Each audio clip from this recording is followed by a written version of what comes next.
Good evening and welcome to TC Network. I am Tinglay Tim Hoki bringing you today's news. Today's top headlines include Cookie body slam Arnab Goswami's remark on Manipur violence as foreign hands. When will our frequent flyer make humanitarian visit to Manipur? Congress on PM. News in details. Arnab Goswami pulled Manipur back into the national spotlight last night on Republic TV, just when everyone had all but forgotten about the devastating events in the region. He claimed that the Manipur situation is being handled by foreign hands, including China and the US. However, Arnab's information was imprecise and devoid of real intelligence data. The Army intelligence on the ground could confirm if China or the US is being involved. Recently, the leaked audio tapes reveal Manipur BJP Chief Minister N. Biren Singh's involvement in the Manipur conflict and the bombing on Kukizo, where Biren mentioned Union Home Minister Amit Shah. Arnab is well known for his support for the BJP.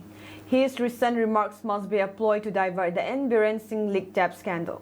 The Kukizo conflict has nothing to do with Myanmar, the US or China. It is a purely ethnic cleansing program of the Meitei against the Kukizo. After driving the Kukizo people away from the Meitei areas, they destroyed all of the Kukizo homes and churches, killing over 190 of them and leaving over 20,000 homeless in the process. The Kukizo have no choice but to defend their territory and lives in response to Meitei's declaration of war against them. Under the provisions of the Indian Constitution, the Kukizo sought a separate administration in the form of Union Territory. If Arnab's claim about foreign involvement had merit, the Kukizo would have demanded something deserving of international intervention. Drones are readily available on the market. Obtaining them does not require involvement from outside the country. Lisipriya Kanguzam, a Meitei climate activist, publicly stated on social media that she has procured drones equipped with bomb-dropping capabilities from the US to bomb the Kukizo inhabited areas. Karou Nganba, the leader of Arambay Tengol, further asserted that the drone that was utilized on September 1 was their own. On September 1, 2024, a widely shared video appeared on social media showing the Meitei shooting bombs with advanced artillery. This further corroborates N. Biren Singh's claim that he and his government were involved in the war against the Kukizo. As a media professional, Arnab Goswami should be impartial in his opinions towards the two opposing groups in Manipur. In order to avoid misleading the public and hurting the feelings of those involved in the conflict, we kindly request Arnab Goswami that he behave like a responsible journalist and verify the information before presenting it on national television. As Prime Minister Narendra Modi embarked on a visit to Brunei and Singapore, the Congress took a swipe at him on Tuesday, asking when will our frequent flyer make a humanitarian visit to the troubled state of Manipur. Prime Minister Modi is visiting Brunei on September 3 to 4 at the invitation of Sultan Haji Hassan Al Bolkiah to further strengthen bilateral cooperation in all existing sectors. He is later to visit Singapore on September 4 to 5 at the invitation of his Singaporean counterpart, Lawrence Wong.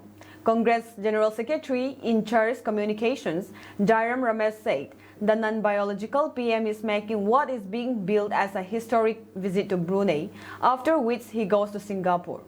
When is a frequent flyer going to make a humanitarian visit to the troubled state of Manipur?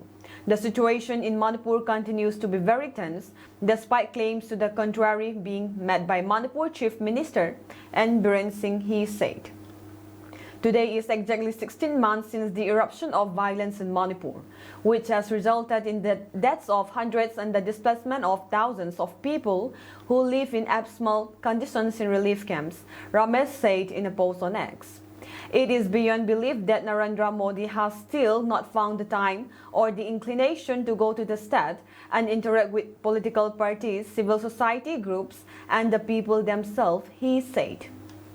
Ramesh also tagged a media report quoted an emissary appointed by Biren Singh to bridge the gap between the Meitei and Kuki Zomi communities as saying that it was difficult to mediate amid violence in an environment which is not conducive of talks. The Congress on Friday had wondered why Prime Minister Modi can't be the peacemaker by visiting violence in Manipur when he is going all over the world trying to play that role. Ramesh had asserted that the Manipur Chief Minister has lost all credibility and things cannot improve under him. Ramesh's remarks had come in response to Singh's interview to PTI, in which the Chief Minister has promised to fully restore peace in the state in 6 months with the centre's help, and also ruled out stepping down, saying he has neither committed a crime nor spawned a scandal. Ethnic violence between the Meitei and Kuki communities has claimed more than 200 lives in Manipur since May last year. The Kuki National Organization KNO, in its press release dated on 2nd September 2024, strongly condemns the attempted ambush against innocent Kukis or civilians at the Kangchup area Sadar Hills and the ensuing firing that erupted, causing fear and unrest amongst our people.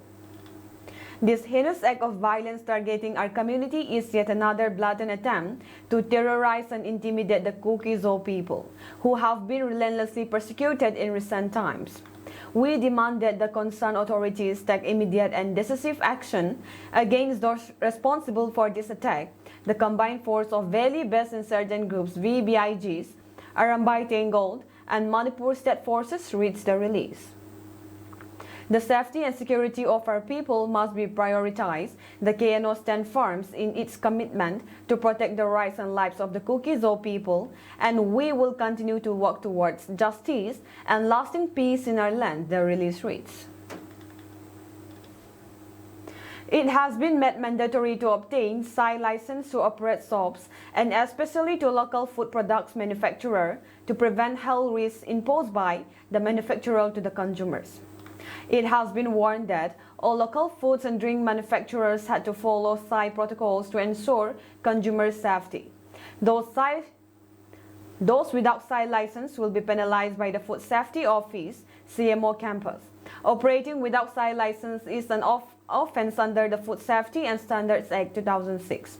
Moreover, mineral water manufacturers and bottling units in Lamka without BIS certification will be shut down as they pose a risk to public health. Only BIS certified water is safe for consumption. The following units in Lamka have both BIS and SAI license: Kim's Aquam, Rani Agency, Thomas Agency, DS Mountain Spring, Satori, EV Blue, and Katy Spring. Action will be taken against those without licenses.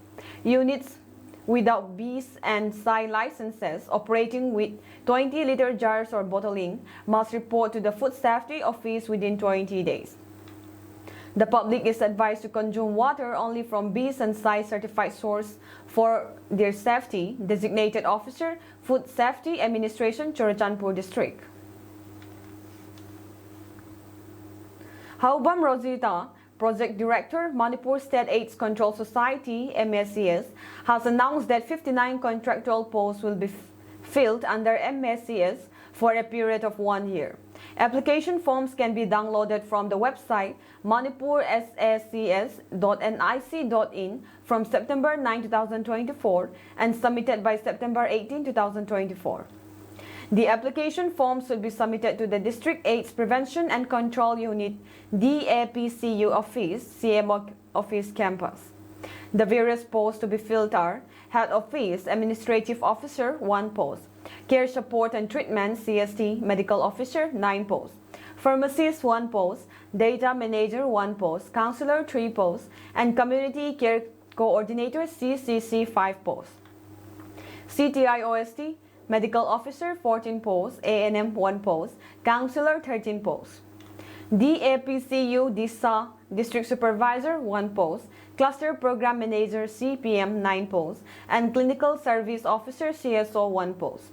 It may be noted that the posts are contractual for a period of 1 year only.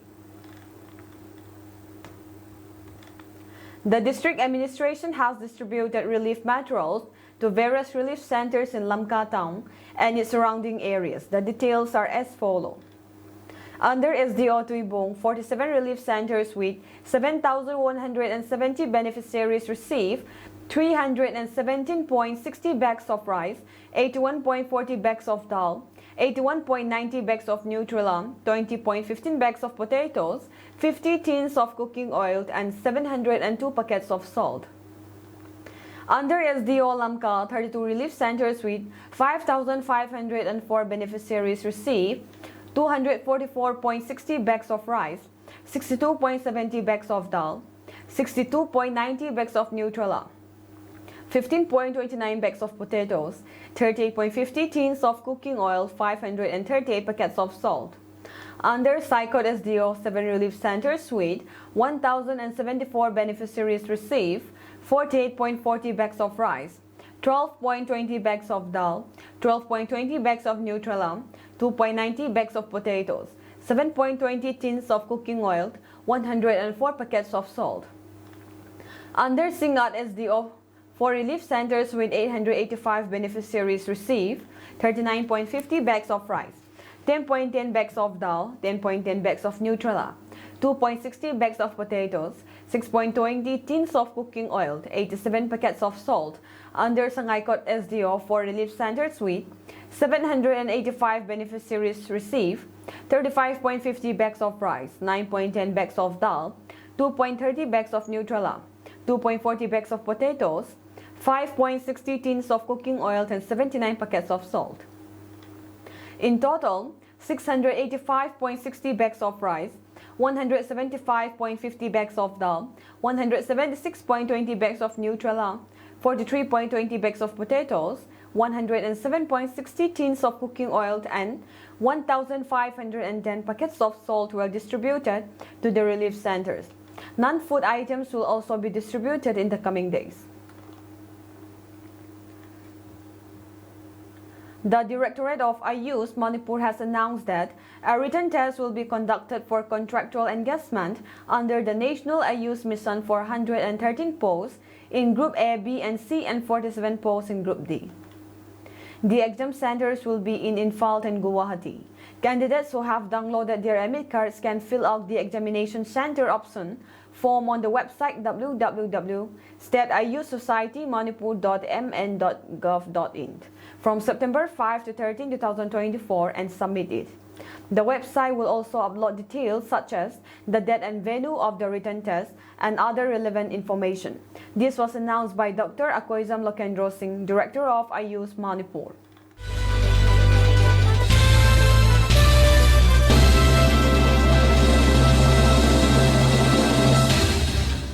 The southern Indian states of Andhra Pradesh and Telangana are grappling with one of the most severe flood situations in recent history, as relentless rain has inundated vast swathes of land, leaving a trail of destruction in its wake. Over the past 72 hours, the deluge has claimed at least 48 lives, displaced hundreds of thousands, and inflicted damage estimated to run into thousands of crores. The heavy rains, triggered by a depression in the Bay of Bengal, began on August 30, 2024 and intensified over the following days, leading to widespread flooding. Andhra Pradesh bore the brunt of the downpour, receiving 27% more rainfall than its annual average in just 48 hours. A total of 548.40 mm of rainfall was recorded against the usual 429.10 mm, catching the state off guard. The situation escalated quickly as rivers and reservoirs overflowed, submerging low-lying areas and cutting off entire communities. In Telangana, the rains led to similar devastation, particularly in Khammam district, where the Muneru River breached its bank, causing catastrophic flooding. By September 2nd, the situation had worsened to the point that both states were in full crisis mode, with governments scrambling to coordinate relief efforts and prevent further loss of life. As the flood surged, the National Disaster Response Force (NDRF) and State Disaster Response Force (SDRF) were deployed to the war-hit areas. In Andhra Pradesh, more than 25,000 people were rescued by these teams from flooded colonies in NTR, Krishna, and other districts. Over 50 boats were pressed into service to reach stranded residents and deliver essential supplies. We have saved more than 10,000 people trapped in their homes, and our teams are working around the clock despite the challenges posed by continuous rains and floodwaters, said NDRF 10 Battalion Commandant VVN Prasanna Kumar. The situation in Telangana was equally dire. In Khammam, where the floods were most intense, Chief Minister A. Revan Reddy conducted a review meeting led on September 2 to assess the damage and coordinate relief measures. The state government released Rs 5 crore each to the worst affected districts, including Khammam, Bhadradri, Kottagudem, and Suryapat, to fund immediate relief operations, including the distribution of food, water, and medical supplies. Despite these efforts, the challenges are immense. The floods have affected nearly 4.5 lakh people in Andhra Pradesh, with over 31,000 evacuated to 176 relief camps. In NTR district alone, 2.77 lakh people have been displaced and 70 medical camps have been set up to assist the flood victims. The death toll continues to rise, with 17 people confirmed dead in NTR, Guntur, and Prakasam districts, while 3 remain missing in NTR district. 3 crew members of an Indian Coast Guard ICG have been missing since Monday night after their helicopter met a hard landing and ditched into the sea off the Porbandar coast in Gujarat while they were on a mission to address a medical emergency on board a tanker. In a statement posted on its official X account, the Indian Coast Guard said the helicopter took off at 11 p.m. on Monday in response to a distress call from Hari Leela, an Indian flag oil tanker, while it was sailing at sea off Porbandar coast. On 2 September 2024, Indian Coast Guard ALA's helicopter was launched at 2,300 hours to evacuate an injured crew member from the motor tanker Hari Leela of Porbandar, Gujarat. The helicopter had to make an emergency hard landing and ditch into sea, the statement said. ICG said there were 4 crew members on board the helicopter and one of them was rescued. A massive search and rescue operation has been launched to find the others. ICG has deployed 4 ships and 2 aircraft for rescue efforts, said the statement. A Coast Guard officer told the Indian Express on Tuesday morning the helicopter had taken off from ICG station in Porbandar. The helicopter was on a mission to save an injured crew member of a tanker but had to make a hard landing during the mission. Details as to what has exactly happened are being ascertained, the officer said. The search and rescue operation to rescue the 3 remaining crew members of the helicopter is still in progress, said the officer. Another senior ICG officer said the helicopter had 2 pilots and 2 aircrew divers on board when the incident took place. The helicopter had taken off for medical evacuation of a crew member who had suffered head injuries on board a tanker. However, something happened while the helicopter was approaching the tanker, said the officer. Prime Minister Narendra Modi on Monday launched the BJP's 2024 membership drive by renewing his membership. The new membership drive was launched here with PM Modi getting the certificate for the renewal of his membership from BJP President JP Nadda. Speaking at the launch of BJP's Sanghatan Parva Sadasyata Abhiyan 2024, Union Home Minister Amit Shah said that BJP is not only the biggest party of the world, but is also a unique party. BJP is not only the world's largest political party, but also the most democratic party. No other party conducts its membership drive with such transparency and honesty as the BJP, he said. Defense Minister Rajnath Singh said, BJP stands out as the most credible political party in the world. Modi ji has made sure that if we dream big, our promises to people must also remain in alignment with what we are capable of delivering. We must be able to translate our promises into actions. This is why the BJP stands out as the most credible political party in the world. We don't do politics for sake of forming government, but to form an empowered society, he said. As part of membership drive, existing BJP members also need to renew their membership. The membership drive will culminate in the election of new party president. In his remarks, BJP chief and Union Health Minister expressed confidence that the membership drive will cross over 10 crore mark. Seeing your enthusiasm and the love of people of India for PM Modi, as well as their faith in the BJP, I can confidently say that the Sadasyata Abhiyan this time will also cross 10 crore again, he said.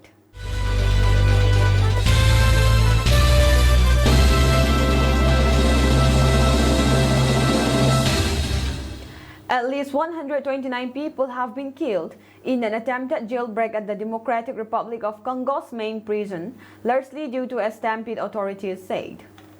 In a statement post on X, formerly Twitter, early on Tuesday, Interior Minister Sabani Luko said 24 inmates were shot dead by warning shots as they tried to leave the overcrowded Makala prison in the capital city on Kinshasa early Monday. Apart from the gunshots and stampede, a fire also broke out in the jail's administrative building, food depots and hospital. 59 people were wounded in the chaos, he said. The mass escape attempt at Makala Central Prison resulted in the loss of life and significant material damage, Shabani said in the video statement, adding that the situation was now under control. Earlier, a prison official had said that no inmates had managed to escape. Those who tried had been killed. The prison, which has a capacity for merely 1,500 inmates, holds over 12,000 people. According to an Amnesty International report, most of them are awaiting trial. There have been previous incidents of jailbreaks from the Makala prison. In 2017, a religious sect attacked the prison and freed dozens. The government said it is investigating the latest incident. A Russian missile strike on Kharkiv, Ukraine's second-largest city, left at least 47 people injured, including 5 children, on Sunday, Al Jazeera reported. The strike hit a shopping mall and a major sports center in the Selvitsky and Nemyslyansky districts not far from the Russian border. Authorities confirmed that Iskander missiles were used in the assault. Among the injured were 7 children, the youngest of whom was only 3 months old. Several of those injured are in critical condition, according to Kharkiv Mayor Ihor Terekhov. Rescue teams and ambulances that responded to the initial attack were also targeted in a subsequent strike, with Mayor Terekhov condemning the cynical repeat strike that left even medical personnel injured. This attack occurred just days after another Russian strike on Kharkiv, which killed at least 7 people and injured many more when it hit an apartment block, reported Al Jazeera. In response to this latest act of violence, Ukrainian President Volodymyr Zelensky reiterated his call for Ukraine's Western allies to provide the country with weapons capable of targeting deeper into Russian territory. Zelensky emphasized that such a move would allow Ukraine to better mitigate the threat posed by Russia. All the necessary forces of the world must be brought in to stop this terror, Zelensky stated on his Telegram channel, stressing that the decision requires courage from international leaders. Images and videos from the scene show rescue workers and volunteers assisting the injured, many of whom were covered in dust and debris. Shattered glass and rubble littered the area, with residents fleeing to a nearby metro station for safety. This missile strike took place just hours after Russia claimed to have intercepted over 150 Ukrainian drones in what it described as a massive attack. The strike comes in the wake of a week where Russia launched its heaviest airstrikes of the war, focusing on Ukraine's energy infrastructure.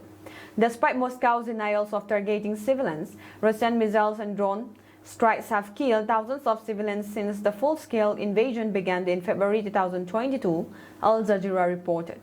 Zelensky also noted that in just the past week, Russia had fired 160 missiles, 780 guided aerial bombs, and 400 attack drones at Ukrainian cities and military forces. He reiterated the need for international support, calling for coordinated efforts to destroy Russia missile launch sites, disrupt military logistics, and shoot down incoming missiles and drones. The United Kingdom has suspended some arms sales to Israel, saying there is a clear risk the equipment could be used to commit serious violations of international law. Foreign Secretary David Lammy said The UK would be suspending 30 out of 350 arms export licenses to Israel, affecting equipment such as parts of fighter jets, helicopters, and drones. An Israeli minister told the BBC that the decision sent the wrong message and was disappointing, but human rights groups Amnesty International UK called the suspension too limited. Let me say the UK continued to support Israel's right to defend itself, and this did not amount to an arms embargo. Speaking to Radio 4, Israel's Minister for Diaspora Affairs, Amichai Chikli, said the decision had come at a very sensitive moment when Israelis were burying 6 people murdered in Hamas tunnels. I think we need to combat terrorism together, he told the War Tonight program. The fight against ISIS, the Islamic State group, and Al-Qaeda and Hamas, it's the same war between the Western civilization and radical Islam. The threat that is coming from Hamas is also an inner threat that you are facing in the streets of the UK. Israeli Foreign Minister Israel Katz said in response to the decision that Israel operated according to international law. Writing on social media, the chief rabbi, Sir Ephraim Mirvi, said the move beggars belief and fits the falsehood that Israel is in breach of international humanitarian law. Sadly, this announcement will serve to encourage our shared enemies, he added. Chief Executive of Amnesty International UK, Sacha Desmukh, criticized the restriction as too limited and riddled with loopholes. The non-profit organization has continuously called for a ceasefire and to allow humanitarian aid into Gaza. Today's decision means that while ministers apparently accept that Israel may be committing war crimes in Gaza, the government is nevertheless continuing to risk complicity in war crimes, apartheid, and possible genocide by Israeli forces in Gaza, he said. Western governments have been coming under growing pressures to hold arms sales to Israel over how it is waging the war against Hamas in the Gaza Strip. The Foreign Secretary said many MPs, lawyers, and international organizations had raised concerns about British arms export licensing to Israel.